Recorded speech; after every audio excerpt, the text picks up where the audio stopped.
Mon général, vous êtes parrain de cette nouvelle version. Ça fait quoi pour vous?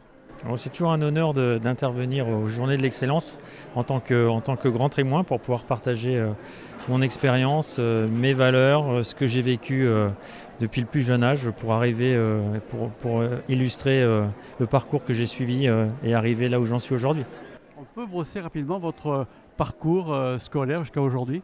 Oui, un parcours scolaire classique, un bac C à l'époque, donc bac S d'aujourd'hui, une classe préparatoire à l'école des pupilles de l'air à Grenoble, qui est donc le lycée militaire de l'armée de l'air. 3 ans à l'école de l'air et puis ensuite des études, enfin un cours de pilote de chasse, une carrière de pilote de chasse en défense aérienne sur Mirage 2000, 4 ans d'échange au sein de la Royal Air Force, commandant d'escadron à Cambrai sur Mirage 2000 et puis ensuite un parcours de responsabilité et de commandement en état-major, au niveau stratégique, au niveau tactique, au niveau opérationnel et surtout 7 ans de mutation à l'étranger. Je vous ai dit 4 ans au Royaume-Uni et 3 ans aux Émirats arabes unis. On parle d'excellence aujourd'hui. Est-ce que vous avez une excellence, vous? Bon, je suis quelqu'un d'humble, hein, non, je pense que l'excellence c'est toujours d'être accrocheur, travailleur, pugnace et puis ne jamais abandonner. Alors, qu'est-ce qui a fait que vous avez pu arriver à ce niveau? Moi, je pense qu'il y a, bon, comme je vous l'ai dit, le travail et puis aussi de la chance. De la chance et une santé qui m'a permis de pouvoir, passer les tests d'aptitude médicaux et puis ensuite avoir toujours cette bonne santé. Alors après, il faut aussi se donner une certaine hygiène de vie, jamais d'excès, voilà, pas d'alcool, pas de tabac et du sport, beaucoup de sport. Pendant votre discours, vous avez parlé des 5 H. C'est quoi? Bon, c'est une sorte de discipline que je m'impose, hein. Puis pour moi, c'est aussi les qualités qu'il faut avoir pour être un bon chef, un bon meneur d'hommes. Un, déjà, c'est ne pas se prendre pour un surhomme et rester un homme. Faire preuve d'humanité vis-à-vis de ses subordonnés notamment. D'humilité aussi vis-à-vis de ses subordonnés. D'honnêteté, voilà, qui va aussi pour moi avec le sens de l'honneur. Et puis surtout d'habilité pour rester toujours à la page. Voilà les 5 H. Mission accomplie? Ah, mission accomplie, je pense, oui.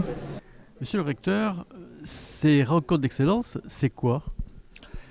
Les rencontres d'excellence, ça a un objectif, je crois, c'est de donner confiance aux jeunes.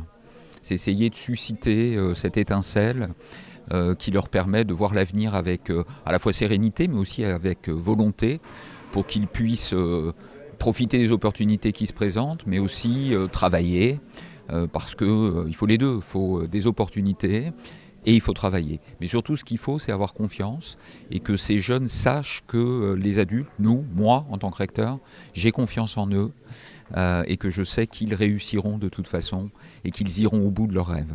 Justement, comment vous faites, vous, pour faire monter cette étincelle d'excellence aux élèves? Je crois qu'il faut travailler avec exigence, bien sûr. Et il faut les faire travailler avec exigence, nos élèves, mais il faut les faire travailler aussi avec la bienveillance. Si on arrive à lier cette exigence et qu'ils sentent aussi qu'on a confiance en eux, que si on est exigeant, c'est justement pour leur faire découvrir toutes leurs capacités, leurs compétences, eh bien là c'est réussi, inévitablement. Alors, est-ce que justement l'excellence, ça se sème dès la maternelle? Oui, je crois qu'il faut travailler dès la maternelle. Vous savez, on travaille beaucoup sur ce qu'on appelle les compétences psychosociales. C'est-à-dire, c'est le fait de faire sentir à chacune et à chacun de nos élèves qu'ils doivent se respecter eux-mêmes et puis qu'ils doivent aussi respecter les autres. C'est faire en sorte que les relations entre ces jeunes soient des relations effectives. Et c'est vraiment le mot confiance, je crois. Les compétences psychosociales, c'est donner de la confiance à toutes et à tous. C'est comprendre que l'on peut, en travaillant, en allant plus loin, prendre un réel plaisir. Alors, dans l'école, il y a beaucoup de violence. Comment on fait pour essayer d'endiguer ce phénomène? Ben, l'école, elle est soumise aux aléas de la société. Elle est sans doute un petit peu plus poreuse qu'il y a quelques années. C'est lié notamment aux réseaux sociaux. Mais malgré tout, l'école reste protégée. Il y a peu de violence finalement dans l'école, même si elle augmente, même si encore une fois les réseaux sociaux font que en dehors et dans l'école, il peut y avoir effectivement une forme de violence. Alors on travaille à lutter contre le harcèlement scolaire, à lutter contre la violence. On essaye de lutter aussi contre les effets néfastes des réseaux sociaux par les pauses numériques. Il faut que le numérique serve en outil pédagogique, mais soit, comme c'est le cas depuis 2018, interdit dans les collèges par exemple. Donc l'excellence revient à la charge justement pour effacer tout ça. Oui, l'excellence, la confiance, je crois que c'est vraiment les deux mots pour permettre d'être optimiste. Moi je suis optimiste pour nos jeunes, je suis optimiste pour notre jeunesse. Monsieur André, pourquoi votre présence ici sur cette journée d'excellence ? Il était important que la culture soit représentée. Je suis très fier de représenter la culture aux côtés du monde de la défense, de l'éducation, de l'université, du commerce et des grandes entreprises industrielles. Parce que souvent, même si nous sommes visibles, nous incarnons l'excellence, mais nous sommes un peu considérés comme un monde à part. Et je pense qu'au-delà de la scène, il est important que les artistes puissent renouer avec le monde qui les entoure. Et puis, il faut avouer aussi qu'un opéra, il y a à peu près presque 400 salariés, c'est une petite cité de la musique, une petite ville où il y a tous les métiers. On doit compter à peu près, je pense, 200 métiers différents. Donc ça, c'est vraiment important de réaliser que l'Opéra de Bordeaux, c'est le premier employeur culture de la région, qu'il y a 200 prestataires au quotidien qui sont avec nous, sur une liste de 2000 prestataires. Il y a 200 intermittents qui travaillent régulièrement avec nous.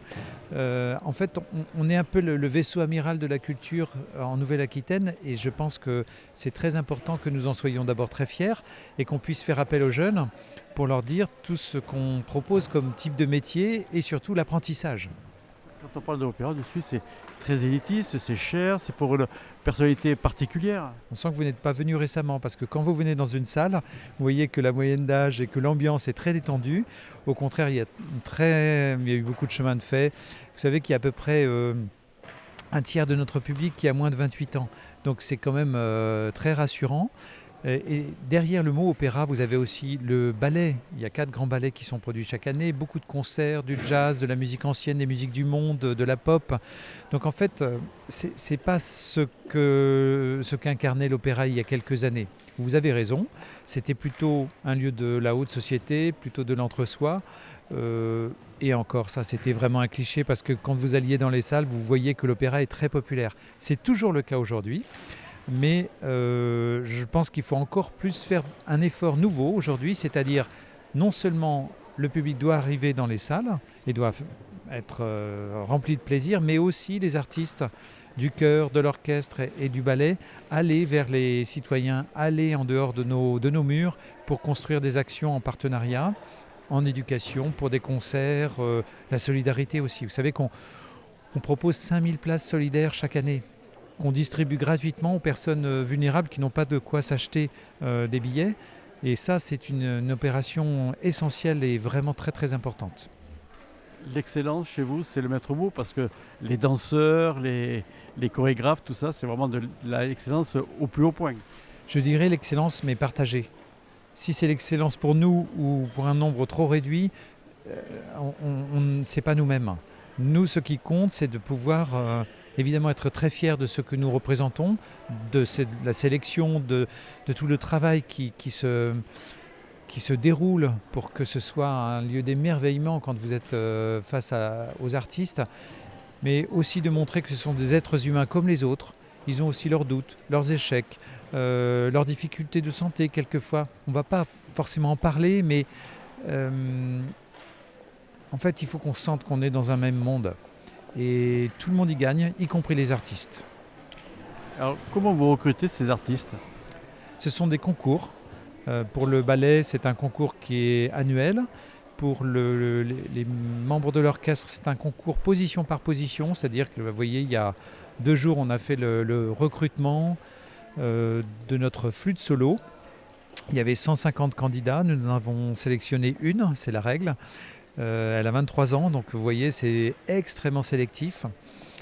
Quand vous recrutez des artistes du cœur, c'est également très sélectif parce qu'il y a beaucoup de personnes qui voudraient faire partie de notre groupe. Et puis c'est la même chose pour les autres métiers, les métiers des ateliers, les artisans, les métiers administratifs, les métiers techniques, les métiers du bâtiment, les métiers de l'informatique. Vous avez en fait, c'est comme une entreprise, vous avez tous les services qui sont représentés. Donc ce que je disais, c'est l'excellence pour l'excellence.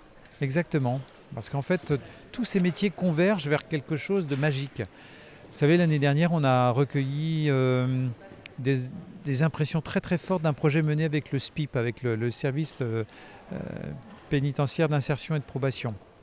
Donc des personnes sous main de justice qui ont été condamnées, mais à qui on peut travailler pour une seconde chance, qui soient en fait en position d'être mieux préparés au retour à la vie normale.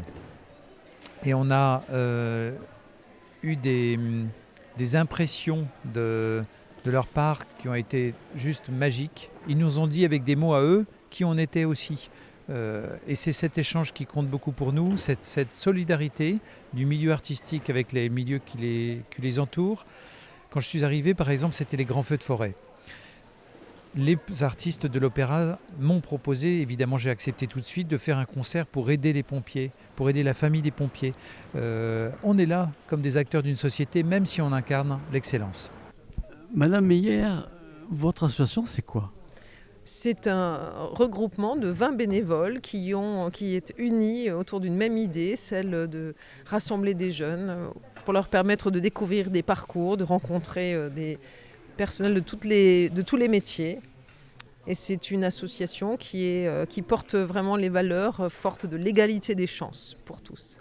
Donc vous êtes proviseur d'un lycée et le co-président de votre association est responsable d'une société d'aéronautique ?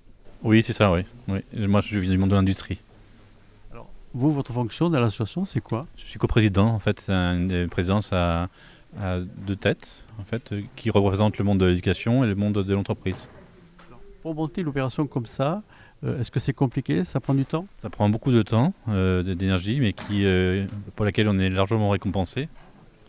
Et c'est du temps qui est en fait aussi attribué par des bénévoles, une vingtaine d'entre eux, qui représentent la société civile et qui travaillent à nos côtés pour pouvoir organiser une journée comme celle-ci. Comment est arrivée cette idée de rencontre de l'excellence ? Alors nous sommes partis de l'idée qu'il fallait organiser des occasions en fait pour nos jeunes de découvrir les métiers, d'oser peut-être échanger avec des vrais professionnels, de peut-être aussi un peu dédramatiser la question de l'orientation en étant sur une approche beaucoup plus concrète, beaucoup plus vivante. Voilà. Alors le fait d'avoir d'un côté une éducatrice industrielle, c'est une bonne opération ? C'est très complémentaire, effectivement. C'est quelque chose qui nous tient à cœur, c'est justement de montrer les passerelles entre les deux univers. Alors, l'année prochaine sera quoi ? Ça sera la même chose, avec d'autres élèves et d'autres intervenants, peut-être les mêmes aussi, avec la vocation, la volonté de pouvoir accompagner chaque année à peu près 3000 jeunes dans les éditions que nous organisons à Poitiers, à Bordeaux et à Limoges. Donc une entreprise plus qu'Aquitaine. Absolument. Donc, nous suivons toute la grande région Nouvelle-Aquitaine, oui. Ainsi se termine notre reportage ici à l'Université de Bordeaux. Moi je vous dis à très bientôt. D'ici là, portez-vous bien.